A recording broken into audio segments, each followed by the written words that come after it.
Alive and Well STL is a presentation of the St. Louis Regional Health Commission and Rare Gem Productions to build a healthier St. Louis. Power up with the positive. Learn more at oneraregem.com. That's ONERAREGEM.com. Support for Alive and Well STL comes from Beyond Housing, helps entire communities become better places to live. Learn more at beyondhousing.org. The Regional Health Commission works in partnership with regional health sector advocates and stakeholders to improve healthcare access, reduce health disparities, and improve health outcomes for the uninsured and the underinsured in St. Louis City and County. Alive and Well STL with Bethany Johnson-Javois, CEO of the St. Louis Integrated Health Network and Managing Director of the Ferguson Commission. Alive and Well STL opened the doors and invited the community to join the producers. I don't think people are bad people. I think that things happen in someone's life that leads them down a path. I mean, there's certainly evil in the world and prejudice and all of the wrong things. That's not going to get us anywhere. We're afraid and we haul up in our hole and we say, well, they're all in their bad part of town or doing their bad things. And I just don't think that's the solution. I think we need to really look at people and hear their story and say that is a person first and foremost. And they may have done something bad, but they're not a bad person. We'll be right back. Alive and Well STL. Alive and Well STL opened the doors and invited the community to join the producers. A chance to influence the Alive and Well STL movement and message. We asked the community to tell us who inspires you to be alive and well. Here are the stories, the responses, the realities. So I'm with Mary here today. Mary, who are you here representing? Well, I guess I'm here representing both a family physician and one who works with people who are incarcerated. So I am representing, I guess, both of those groups of people who I take care of. Mm-hmm. What brought you here to Alive and Well STL today? Well, I am a member of the St. Louis University Department of Family and Community Medicine, and our colleague, Dr. Fred Rotnick, is on the Regional Health Commission. And so he sent out an invitation, and I'm very interested in a lot of these subjects because these are the patients I take care of. And I also have been familiarized with the paucity of mental health care in our community. And I want to do whatever we can to help advocate for that. Yes. We need more people advocating. Lots more. And we need to put it as a priority front and center with financial resources, which have never really been present. And so what I'm finding is that, it's not news to anybody that most of the patients who have mental illness, who can't have their needs met, gravitate to the lower rungs of society. There are poor, are homeless, and are incarcerated. So in your position, you meet a lot of people. Right. I work at the St. Louis County Jail. Yes. Meet a lot of people who sometimes may find it hard to find alive and well. I don't think it's a part of their life. They're just going day to day to try to meet their needs. They have bills. We've been familiarized with the lack of resources of the people who are incarcerated. They're the ones who can't get their tickets fixed, and they're there for child support and other reasons. So they're just trying to take care of their family. And if they're addicted, they're trying to take care of their fix. So they're on a day-to-day sustaining mode, and they can't really look far past this. So I guess to reach these people, we have to talk their language. Mm-hmm. So meeting several different people in your line of work, I'm sure you've come across many inspiring stories, although tragic stories too. Yeah, I always think of this one when people ask me about incarceration. There's one I can tell that comes up that shortly after I got to this position 4 years ago, there was a young gentleman in his late 20s who was incarcerated, and I was seeing him for high blood pressure. Well, I was trying to figure out why would a young, otherwise healthy gentleman have high blood pressure. Well, it turns out that he had a job at the Chesterfield Doubletree, and he was working there, and when the Metro bus system stopped west of 270, he lost his job because he couldn't get to it. So while he was trying to get a new job, he did enroll in culinary school at the Culinary Institute. And during that time, his bills were mounting. He was nervous. He couldn't pay his child support, and his other bills were mounting. He had fathered several children when he was young. He had a wife, and they had newborn twins. So he ended up in the emergency room with chest pain from severe stress. And after a very large workup and 3 days in the hospital with very expensive tests, they told him it was just stress. So he had no primary care doctor that he could go to who knew his whole situation. Then he was unable to pay his child support and was incarcerated. Well, while he was incarcerated, he was unable then, he lost his position at the culinary school, and his wife then was unable to pay the bills and got evicted from the apartment they lived in with their newborn twins. So we look at this and we say, okay, why did he father children when he was 17? Why did we stop the bus? Why do we incarcerate people who have a job, who are trying to do the best they can? But what about having all these children before they're able to afford them? What about our society starts that system?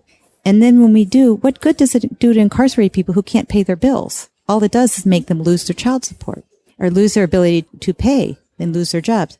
He didn't have health care insurance. He had no primary care doctor. So he ends up in the emergency room where we practice protective medicine. We overdo it. We order way too many tests. And he had a huge expensive bill, which then made him very nervous. And his blood pressure was up. So it's a series of whole situations that are complicated by sometimes people who just can't crawl out of the hole. Mm-hmm. And that's the part that really surprised me when I took this position 4 years ago, was that these are not bad people who are incarcerated. They're people who maybe at some point in their life made bad choices, but a lot of them just never were given advantages and they can't get ahead.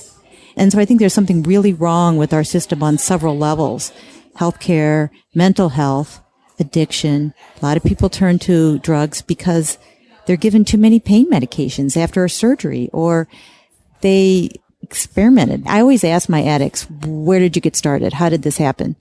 And one would say, my dad got too many Vicodin when he had knee surgery, and I tried one and I liked it, and pretty soon I was taking them. Or I got addicted to it, and then when I couldn't go off of it, they cut me off abruptly. I could get heroin because heroin's cheaper. I can get heroin on the streets for $1 a pill, and it's much, much cheaper than it would be to get the Vicodin. So we set these situations up for people, and we have not fixed them, and somehow incarcerating them is not working.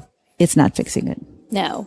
So what can we do as a community? Well, I wrote up on the wall there what I think. I do this quote from Anne Frank, that despite everything, I think people are really good at heart. I think they are. I don't think people are bad people. I think that things happen in someone's life that leads them down a path. But when I talk to them, they're still embarrassed. They're still humiliated. I mean, there's certainly evil in the world and prejudiced and all of the wrong things. But we can't live in that place because that's not going to get us anywhere. We're afraid, and we haul up in our hole and we say, well, they're all in their bad part of town or doing their bad things. And I just don't think that's the solution. I think we need to really look at people and hear their story and say that is a person first and foremost. And they may have done something bad, but they're not a bad person. And so when we do the healthcare of people in jail, we don't look at what their crime is or what they're charged for. I don't ever know, because that doesn't make a difference to me. And it's like the big elephant in the room that we never talk about. I take care of their health care, and I hear about what I can do to help them when they get out, and what's the best plan of action for their substance abuse, and where can they go to get a medical doctor or a clinic, even if they don't have insurance, so that we can set them up and bridge our health care over to the health care that's happening when they get out. And I think when people start feeling better about themselves, I've tried to get them to exercise and do yoga while they're incarcerated, because they got nothing else to do. And they got a little bitty square room that they're locked in. So let's see if we can make the best of this time while you're incarcerated, and then carry over some of those patterns to when you get out, and all of the challenges of the world are at your. So that's what I hope to do. There's some possibility that some of the healthcare to the inmates may end up being served instead of the county health department, may instead be served by one of the agencies for profit. And that's actually up to our new county executive and what direction they choose to take this. But I believe that while we have the opportunity, this is the approach that I choose to take, that if I can really help people find that opportunity that they didn't have before, well, then maybe they won't come back in. Mm-hmm. Maybe they won't repeat the path that they fell down. Right. So as we end today, tell me who inspires you to be alive and well, and why? I'm just really lucky. I actually was one who had the opportunities and grew up in a medical family of faith. And so I chose that path. And that's, I guess, my inspiration is all of the people that have mentored and trained me. So I try to keep a path of wellness, holistic wellness in my own life and share that with others. It be it yoga or exercise, enthusiasm, a relationship with my higher being, all of those things that help people in times of difficulty. Mm-hmm. And I don't think that when you get to the worst stages of your life, I talk to people in prison and in jail. When you're at that stage, really, there's nowhere else to go sometimes except to your higher being. And so that works. Yes. Was there anything else you want to share with us before? Oh, I think I've talked a lot. No, you're fine. I'm just really excited about this opportunity to look at wellness on a more regional level. I'm lucky to have this position that I have and have my eyes opened because I don't think anybody really means to not solve the problems. I just don't think they've ever seen it.